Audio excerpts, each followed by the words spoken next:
ನಮಸ್ಕಾರ ವೀಕ್ಷಕರೇ, ನಾನ್ ಶರ್ಮಿತಾ ಶೆಟ್ಟಿ. ಎಂದಿನಂತೆ ಇವತ್ತು ಕೂಡ 3 ಮಹಾ ಸುದ್ದಿಗಳನ್ನ ಇಟ್ಕೊಂಡು ನಿಮ್ಮ ಮುಂದೆ ಬಂದಿದ್ದೀವಿ.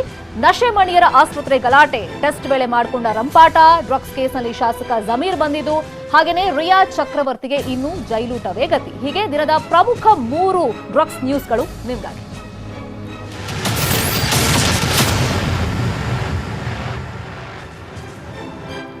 ಮೊದಲಿಗೆ ಸಂಜನಾ ಹಾಗೇನೆ ರಾಗಿಣಿ ಕೇಸಲ್ಲಿ ಏನಾಯ್ತು ಅಪ್ಡೇಟ್ಸ್ ಕೊಟ್ಬಿಡ್ತೀವಿ. ನಟಿ ಸಂಜನಾ ಗಲ್ರಾನಿ ಹಾಗೇನೆ ರಾಗಿಣಿ ದ್ವಿವೇದಿಗೆ ರಿಲೀಫ್ ಇವತ್ತು ಸಿಕ್ಕಿಲ್ಲ. ಸಂಜನಾ ಹಾಗೇನೆ ರಾಗಿಣಿ ಸೇರಿದಂತೆ 6 ಮಂದಿಯನ್ನ ಪೊಲೀಸ್ ಕಸ್ಟಡಿಗೆ ಮತ್ತೆ ತಗೊಂಡಿದ್ದಾರೆ. ಇನ್ನು 3 ದಿನ ಅವರು ಕಸ್ಟಡಿಯಲ್ಲಿ ಇರಬೇಕು ಅಂತ ಕೋರ್ಟ್ ಹೇಳಿದೆ.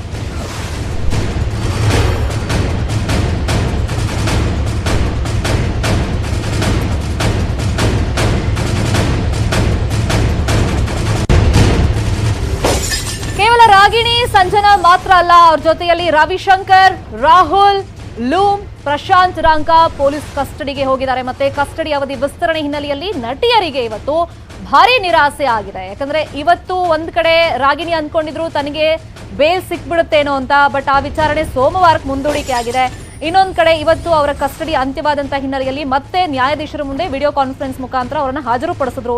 ಆ ಟೈಮ್ನಲ್ಲಿ ಸಿಸಿಬಿ ಅಧಿಕಾರಿಗಳು ನಮಗೆ ಇನ್ನೂ ಕೂಡ ವಿಚಾರಣೆ ಮಾಡೋದು ಬಾಕಿ ಇದೆ, ಒಂದ್ ಕಡೆ ಇವರು ಸರಿಯಾಗಿ ರೆಸ್ಪಾಂಡ್ ಕೂಡ ಮಾಡ್ತಾ ಇಲ್ಲ, ಕೇಳಿದ ಪ್ರಶ್ನೆ ಗೊತ್ತಿಲ್ಲ, ನೆನಪಿಲ್ಲ ಅಂತ ಹೇಳ್ತಾ ಇದ್ದಾರೆ. ಮತ್ತೆ ಟೆಸ್ಟ್ ವೇಳೆನೂ ಕೂಡ ಈಗ FSL ಗೆ ಒಂದಿಷ್ಟು ಸ್ಯಾಂಪಲ್ಸ್ ಬೇಕು, ಆ ಟೈಮ್ನಲ್ಲೂ ಕೂಡ ರಂಪಾಟಗಳನ್ನ ಮಾಡ್ತಾ ಇದ್ದಾರೆ, ನಮಗೆ ಸರಿಯಾಗಿ ಕೋಆಪರೇಟ್ ಮಾಡ್ತಾ ಇಲ್ಲ ಇವರು ಅಂತ ಗಂಭೀರವಾದಂತ ವಿಚಾರಗಳನ್ನೆಲ್ಲ ಪ್ರಸ್ತಾಪ ಮಾಡಿದ್ರು. ಸೊ ಹಾಗಾಗಿ ಮತ್ತೆ 3 ದಿನ ಕಸ್ಟಡಿಗೆ ಈಗ ನ್ಯಾಯಾಧೀಶರು ಒಪ್ಪಿಸಿದ್ದಾರೆ, ಅಂದ್ರೆ ಕೋರ್ಟ್ ಹೇಳಿದೆ. ಯಾವಾಗ ಈ ಆದೇಶ ಹೊರಬಿತ್ತು, ಇಬ್ರು ನಟಿ ಮಣಿಯರು ಕಣ್ಣೀರನ್ನ ಹಾಕಿದ್ದಾರೆ ಅಂತ ಗೊತ್ತಾಗಿದೆ.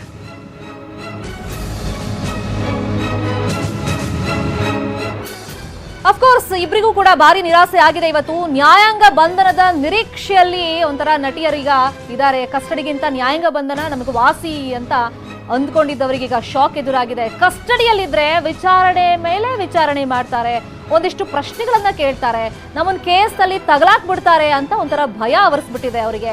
ಸೊ ಇದಕ್ಕಿಂತ ನಾವು ಒಂಥರ ಈ ಬಂಧನಕ್ಕೆ ಹೋಗೋದೇ ಒಳ್ಳೇದೇನೋ, ಜುಡಿಷಿಯಲ್ ಕಸ್ಟಡಿಗೆ ಹೋಗೋದೇ ಬೆಟರ್ ಅನ್ನೋ ಫೀಲ್ ಅಲ್ಲಿ ಅವ್ರು ಇದ್ದಾರೆ ಅಂತ ಗೊತ್ತಾಗಿದೆ. ಏನೋ ವೈದ್ಯಕೀಯ ತಪಾಸಣೆ ವೇಳೆ ಕೂಡ ಅದನ್ನೇ ರಾಗಿಣಿ ಹೇಳ್ಕೊಂಡಿದ್ದಾರಂತೆ. ಸಿಕ್ಕಾಕೊಂಡ್ರೆ ಒಳಗಡೆ ಹೋಗ್ಬಿಡ್ತೀವಿ, ಈಗಲೇ ರೋಡಿಗೆ ಬಂದ್ಬಿಟ್ಟಿದೀವಿ ಅಂತ ರಾಗಿಣಿ ಅಲ್ಲಿದ್ದವ್ರಿಗೆ ಹೇಳ್ಕೊಂಡಿದ್ದಾರಂತೆ. ಇನ್ನು ತನಿಖೆ ಭಯದಲ್ಲಿ ಇಬ್ರು ಕೂಡ ನಟಿಮಣಿಯರಿದ್ದಾರೆ. ನ್ಯಾಯಾಂಗ ಬಂಧನದ ನಿರೀಕ್ಷೆಯಲ್ಲಿ ನಟಿಯರಿದ್ರು. ಕಸ್ಟಡಿಗಿಂತ ನಮ್ಗೆ ನ್ಯಾಯಾಂಗ ಬಂಧನ ವಾಸಿ ಅಂತ ಅಂದುಕೊಂಡಿದ್ರಂತೆ, ಬಟ್ ನ್ಯಾಯಾಧೀಶರು ಶಾಕ್ ಅನ್ನ ಕೊಟ್ಟಿದ್ದಾರೆ. ವಿಡಿಯೋ ಕಾನ್ಫರೆನ್ಸ್ ಮುಖಾಂತರ ಅವರನ್ನ ಹಾಜರುಪಡಿಸಿದಾಗ ಮತ್ತೆ 3 ದಿನ ಈಗ ಸಿಸಿಬಿ ಕಸ್ಟಡಿಗೆ ಕೊಟ್ಟಿದ್ದಾರೆ, ಪೊಲೀಸ್ ಕಸ್ಟಡಿಗೆ ಕೊಟ್ಟಿರೋದ್ರಿಂದ ನಮ್ಗೆ ಇದಕ್ಕಿಂತ ಜುಡಿಷಿಯಲ್ ಕಸ್ಟಡಿ ಬೆಟರ್ ಆಗಿತ್ತೇನೋ. ಯಾಕಂದ್ರೆ ಈಗ ಸಿಸಿಬಿ ಅಧಿಕಾರಿಗಳು ಮತ್ತೆ 3 ದಿನ ಕಸ್ಟಡಿಗೆ ಪಡ್ಕೊಂಡಿರೋದ್ರಿಂದ ಮತ್ತಷ್ಟು ವಿಚಾರಣೆ ಮಾಡ್ತಾರೆ, ಒಂದಿಷ್ಟು ಪ್ರಶ್ನೆಗಳನ್ನ ಕೇಳ್ತಾರೆ.